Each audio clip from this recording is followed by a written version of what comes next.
کې چې ختمونه کوو نو په دې باندې قاری صاحب ته پیسې ورکول څنګه دي نو په قرآن شریف باندې او د قرآن شریف په ختم او یا چې سړی دم واچوي نو په هغې باندې سړی پیسې اخیستلی شي دا فقهای کرام فرمایي او داسې چې یو سړی د ایصال ثواب دپاره کوي لکه فرض که مړی ده او ته هغه پسې ختم کوي نو فقهای کرام فرمایي دا ګورې بې نه خوراک پرې جایز ده او نه پې پیسې اخیستل جایز دي او که د دې نه هسې د برکت دپاره ختم وشي او بیا په هغې باندې پیسې اخلي او قاري صاحب ته پیسې ورکوي نو دا یقینا چې دا جایز دي یو ځل جناب نبی کریم صلی الله علیه وسلم مبارک د ابو سعید خدری رضی الله عنه روایت ته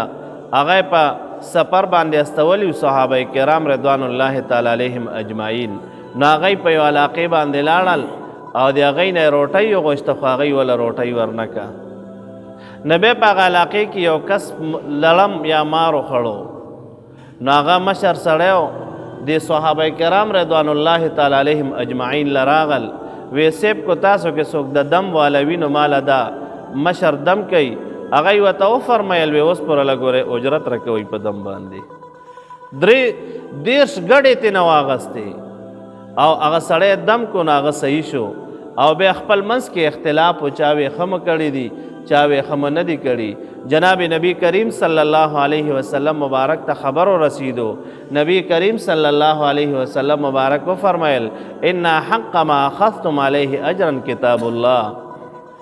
چې دا کم کار مو کړی ده نو په ډېرو شیانو باندې خلک اجرتونه اخلي نو قرآن پاک په دې باندې خو اجرت اخیستل دا ډېر حق دی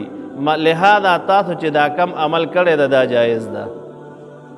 او وی فرمایل وی ماله پکیم حصه مقرر کړي علماء کرام فرمایي دا د دې وجې نه چې د دې صحابه کرامو رضوان الله تعالی علیهم اجمعین د زړونو نه شک ودي پیغمبر علیه السلام مبارک پکې خپله حصه واغسته نو لہذا چې داسې وي په دې باندې پیسې اخیستل جایز دي